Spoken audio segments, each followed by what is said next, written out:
ልጅቷ አረብ ሀገር ነው የኖረችው። አሳጥሬ ነው የምነግራችሁ።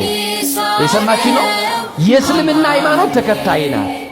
ቤተሰቦቿ የምትሰራውን ገንዘብ አጠፉባት። ምን አሉባት? ገንዘቧን አጠፉባት። ብሯ ለ7 ዓመት ለፍታ ሰራች። ከ7 ዓመት በኋላ እናቷ ጋር ስትመጣ እናት ተጨነቀች። ወንድሞቿ ያንን ብር ነግዳለን ብለው ከእናቶች ብሩን አባክነውባታል። የ7 ዓመት ልፋቷ ባዶ ሆኗል። ተስፋ ቆረጠችና በር ዘግታ ራሷን ልታጠፋ ስትል ቀኑ 27 ነው። ማን ነው 27? ማን ነው እለቱ? መድኃኔዓለም። አሁን መድኃኔዓለምና ይቺ የማታምን ሴት ምን ያገናኛቸዋል ካላችሁ፣ በኢትዮጵያ የገጠር ከተማ ላይ ነው የኖረችው። ጎረቤቶቿ ክርስቲያኖች ናቸው። ትምህርት ቤት የምትሄድ አብረዋት የተማሩ ልጆች የመድኃኔዓለም ቤተክርስቲያን የሰንበት ትምህርት ቤት አገልጋዮች ናቸው። በመጋቢት 27 እና በጥቅምት 27 ቀን እየተደበቀች ሰው ሳያት ከጓደኞቿ ጋር መድኃኔዓለምን ለማገዝ ትሄዳለች። ቀጥሎ ደግሞ ሶስተኛው የጥምቀት ዕለት የምን ቀን?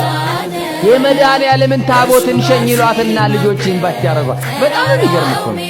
ጠርተዋት ትሄድና ታቦት አንግሳ አታውቅም፣ ዘምራለች፣ አታምንበትም፣ አጨብጭባለች፣ እልል ብላለች። ከጓደኞቿ ጋር ለዓመት ያድርሰን ብላ ትመጣለች። አረብ ሀገር የሄደችው እቺ ልጅ ናት።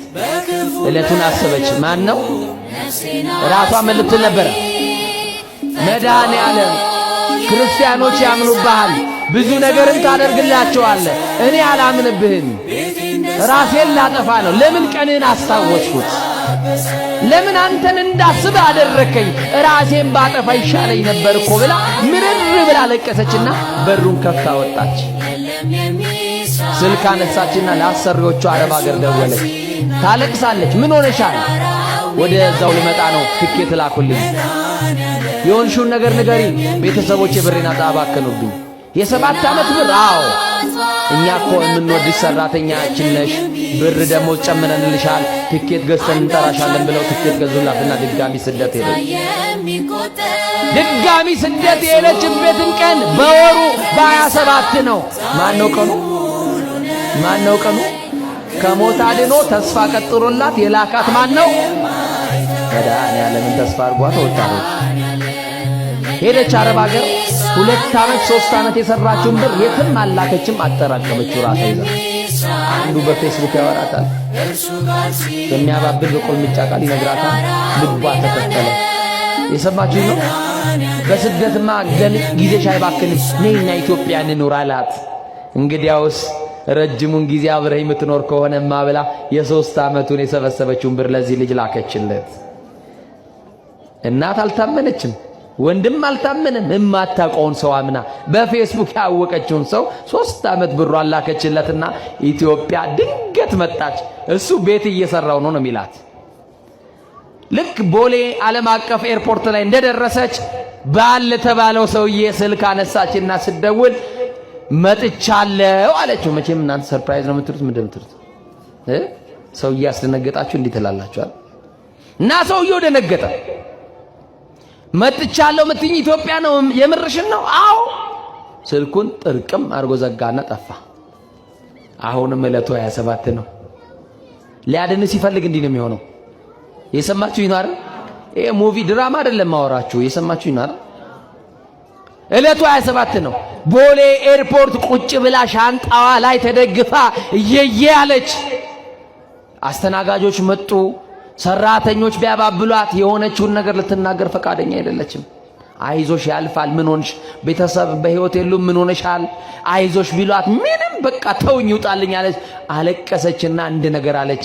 ምን ነው ምን አረኩ መድኃኔዓለም? ያኔ ልሙት ባልኩ ሰዓት ለምንድን ነው ያስመለጥከኝ አለችው። ወዲያውኑ ይሄ ሰው መድኃኔዓለም ምን እንዳሳሰበው አይታወቅም። የዘጋባትን ስልክ መለሰና እያለቀሰች እያለ ደወለላት። ተስፋ ስትቆርጡ ይመጣል መድኃኔዓለም። መድኃኔዓለም ተአምር እየሰራ ነው። ስልኩን ደወለላት፣ አላመነችም። አወራት። ምን ብሎ? የኔ እናት ብርሽን ግማሹን አጥፍቼ ግማሹን ይዣለሁ፣ አትቀየምኝ፣ ሰርተን እናገኛለን ነይ አላት። ተስፋ ነው አይደል? ይሄም ተስፋ ነው ብላ እሺ ብላ ያለበት ቦታ ላዳ ኮንትራት ይዛ በታክሲ እሱ ያለበት ቦታ ሄደች። ወደ ቡራዩ አካባቢ ቤት ተከራይተው መኖር ጀመሩ። አብረው እየኖሩ ቤተሰቦቿ ኢትዮጵያ እንደመጣች አያውቁም። አድራሻ አጥፍታለች። ጸንሳ ኖሮ አለካና ልጅ ወለደች። ሰማችሁ? እና ልጅ ወለደች። 1 ዓመት 2 ዓመት ልጁ እያደገ መጣ። እሱ የቀን ስራ እየሰራ እሷ ልጅ እያሳደገች ቤት ውስጥ መኖር ጀመረች። እናንተ የወለዳችሁ እስቲ ንገሩኝ፣ ልጆቻችሁ 2 ዓመት ወይ የሆነ ዓመት ላይ ሲደርስ ምን እንዲሆኑላችሁ የምትፈልጉት? በእግራቸው እንዲቆሙ፣ በአፋቸው እማዬ አባዬ ብለው እንዲናገሩ አይደል የምትፈልጉት? እውነት ሐሰት? ዋሸው እንዴ? እውነት ነው። ይሄ ልጅ 2 ዓመት 3 ዓመት 4 ዓመት ቢጠብቁት በእግሩ መቆም አይችልም። ሲያቆሙት እግሩ ጥፍ ይላል። እማዬ አባዬ ብሎ አፉን አልፈታም። መናገር ለካስ አይችልም። ከዛውንም ጊዜው እየጨመረ መጣ። ከሱ ጋር የተወለዱ እኩዮቹ ትምህርት ቤት ገቡ። እሱ ግን በእግሩ መቆም አይችልም፣ በአፉ መናገር አይችልምና ከእናቱ ጋር ቤት ውስጥ ቀረ። አንድ ነገር አሰበች። መድኃኔ ዓለም ልጆኜ ዘምሬልህ ሄድ፣ ታቦትን ሸኝቼልህ በንግስ ቀን ተደብቄ ከጓደኞቼ ጋር መጥቼ በእጄ አጨብጭቤ በአፌ እልል ብዬ አመስግኜ ሄድ ልጄንማ ትፈታልኛለህ ብላ ክርስቲያን ጓደኛዋ ጋር ስልክ ደወለች። ምንድነው እህቴ ምን ላግዝሽ? ነጠላ ይዘሽልኝ ቤቴ ነይ አለቻት። ምን ይዘሽልኝ? አላመነችም ጓደኛዋ። አንቺ ነሽ እንደዚህ የምትይኝ? አዎ። ነጠላ ላምጣልሽ? አዎ። የት ልትሄጂ? መድኃኔ ዓለም ጋር። መፍትሄ ያለው ማጋር ነው። ሕይወት ያለው ማጋር ነው። ሰላም ያለው ማጋር ነው። መድኃኔ ዓለም ጋር። መድኃኔ ዓለም ሊሄድ ነው ስትል ይበልጥ ደንግጣ ነጠላውን ይዛ ሩጫዋን ይሄው ነጠላው የራሷን ልብስ አወለቀችና ነጠላውን ክርስቲያኖች እንደሚለብሱት ለብሳ ከታ መድኃኔ ዓለም ይባላል አስኮ አካባቢ ዛ መድኃኔ ዓለም መጣችና ሰው ሳያት ቤተ መቅደሱ በር ላይ ተንከባለለች። ዶሲ ከብዳችሁ ነውና አልቅሱበት መድኃኔ ዓለም ላይ ምን ያቀተዋል? ሁሉ ባለቤት እያለች መድኃኔ ዓለም ከሞት አተረፍከኝ፣ ደግሞ ልጅ ሰጠኝ መጽናኛ ብዬ አልኩኝ። በእግሩ አይቆምም ልጄ፣ በአፉም አይናገርም። ልጄ እማዬ ብሎ እንዲጠራኝ ፈልጋለሁ። በእግሩ እንዲቆምልኝ ከልጆች ከጓደኞቹ ጋር ትምህርት ቤት እንዲገባ ፈልጋለሁ እባክህን አለችና ለመነችው። የፈወስክልኝ እንደሆነ እግሩንም ፈተ አፉንም ከፍተ ይሄንን ተአምር ካሳየኸኝ እኔም ልጄም ባሌም ክርስቲያኑን እንጠመቃለን አሉ። ሰማችሁ አይደል?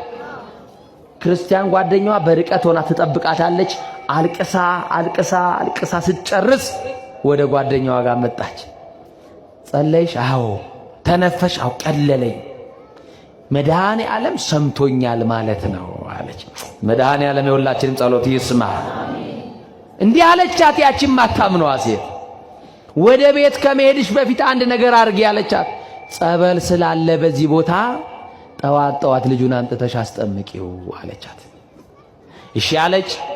የመጀመሪያው ቀን ልጇን ይዛ አብራ ከልጇ ጋር ገብታ መቆም የማይችለው ልጇን እግሯን ዝርግት አድርጋ ከጸበሉ ስር ወድቃ ልጇን ደግሞ በእጇ ታቀፋ ጉሮሮን ከፍታ ከላይ የሚወርደውን ጸበል በልጇ አፍ ውስጥ እንዲገባ ቶሎ አፉ ከተከፈተልኝ ብላ ጉሮሮን ከፍታለችና ትን ይለዋል ልጁ። ኧረ ተይ ቀና አድርጊው ልጅ ጸበሉን እኮ በኃይል እያስገባሽበት ነው እያለች እሷ የልጁ ላይ አይደለም እያለቀሰች ሌላ ቦታ ሄዳለች በሐሳብ። ልጁ ግን ጉሮሮ አፍ ውስጥ ምን ይገባል? ጸበሉ ይገባል። ከሆነ ሰዓት በኋላ ስታይ ጸበሉ በአፍ ውስጥ እየወረደ ነው። ልጁ ደግሞ ትን እያለው ነው። ልጇን ከእንደገና ደንግጣ አፍንጫውን ይዛ ድንገት ልጄ ስትለው አቤት እማዬ አላት። ለካ በዛ ሰዓት ልጁ ተከፍቶለታል ጉሮሮው። የተዘጋውን የሚከፍት መድኃኔ ዓለም በዛ ቅጽበት ለካ የተዘጋው የልጁ አንደበት ተከፍቶለታል።